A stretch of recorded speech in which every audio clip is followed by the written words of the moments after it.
My head chef, Robert Reed, said to me, "Where do we go from here, Marky?"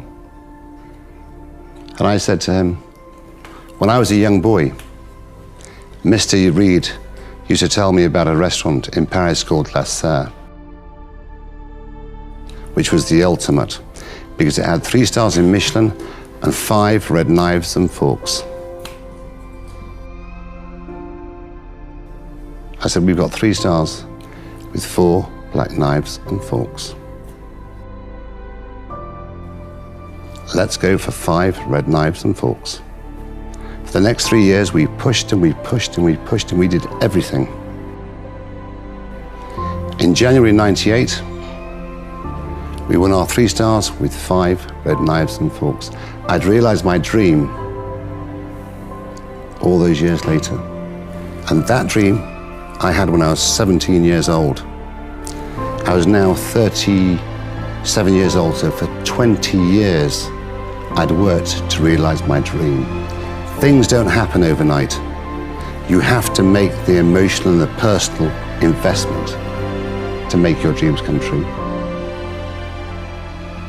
My father sent me to Harrogate, which was a spa town, and told me to find a job.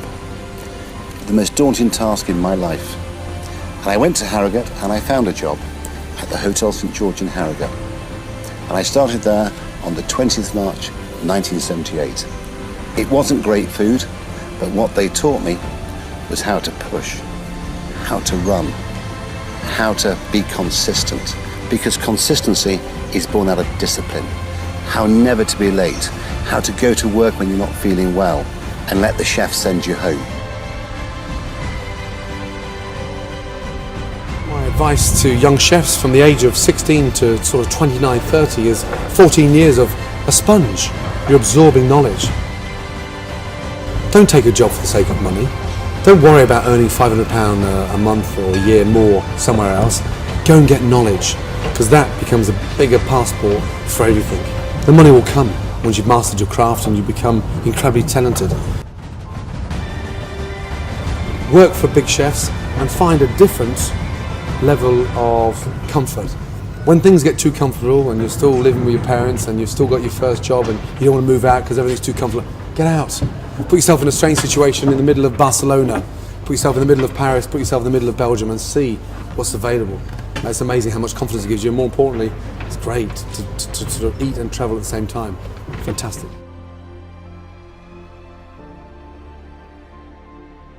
Success is born out of luck. It's awareness of mind that takes advantage of that opportunity. You will all be confronted with opportunity. You must take advantage of it. Because if you don't take advantage of your opportunity, you'll never realize your dreams. Whether you want them or not is an irrelevance. You don't know that until you achieve it. I think what gave me the drive to succeed was my insecurities. Reading, writing, struggling.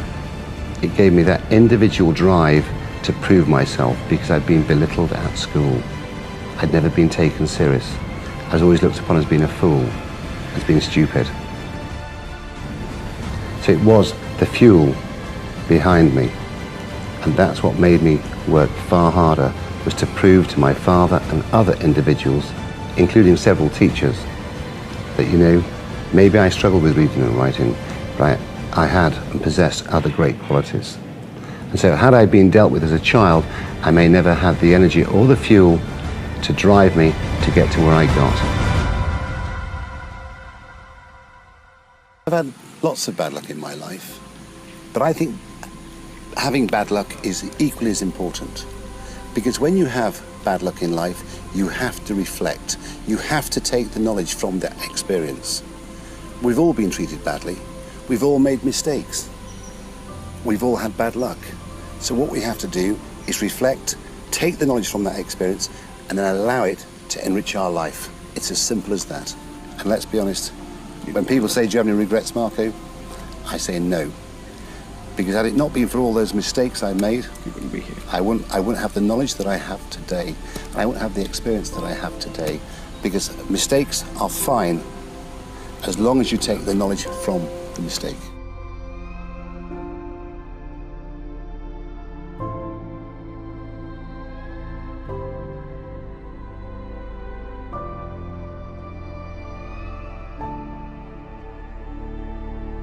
One thing I've learned and experienced is that, you know, if you don't open up and you don't delegate, then you'll kill yourself. And if there's one thing that I've managed to understand is the art of delegation, because if I can pass on, you know, to Claire Smith, to Arian, my palette, my understanding, my knowledge, then grab it, run it, and then pass it on to your team. Don't hold that inside. Stay in front of the competition, because there's two ways in this industry. You move with it or it moves you. And I've seen so many sad stories across the decade where chefs have just got lazy, given up and lost that hunger to be competitive because it's the best job in the world. That's not really a job, it's a passion. Because when you're rubbing shoulders, and here we are now, 10 years later, and I've got a restaurant next door to Jamie Oliver's, and we're both literally 2 meters apart.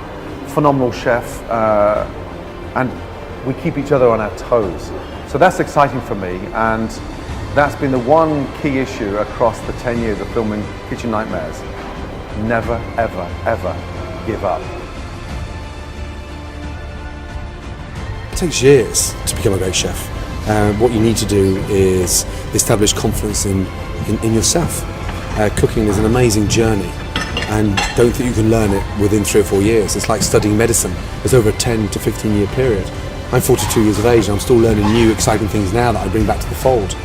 But more importantly, vision, I think. I didn't think French was important at school, and I kick myself now because I went to live in France for 3 years and became bilingual.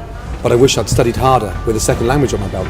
That gives you a different culture, gives you a completely different level of confidence.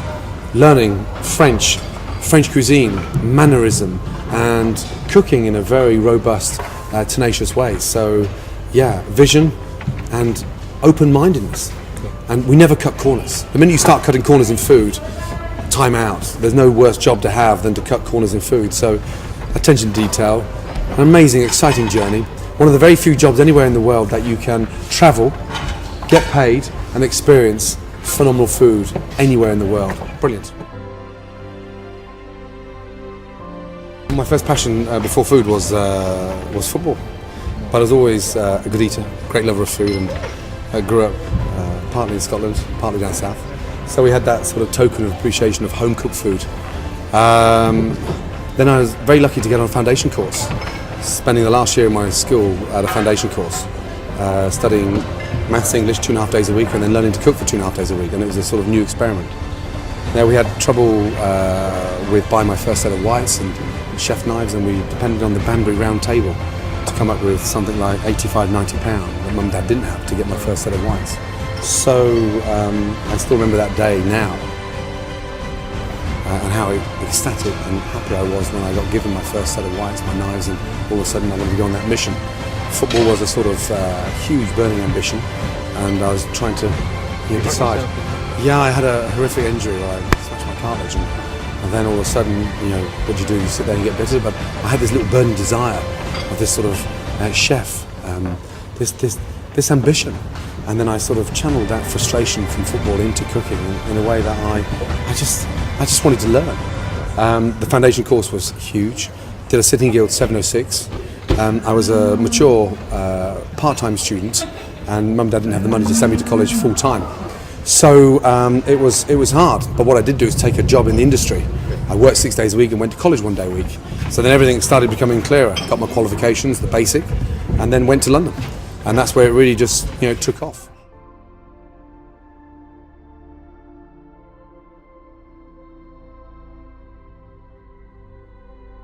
And so the one thing my father gave me, which was really key, was that work ethic. That ability to get myself up in the morning, no matter how tired I was, to push myself through those pain barriers. And again, the combination of the loss of a mother at 6 and then being sent out to work at 10, starting work at 5 o'clock in the morning to do the milk round, being dropped off at 8:45 at school in the milk van. that work ethic. So that combination of those two, work ethic and great insecurity, was what got me to where I went to.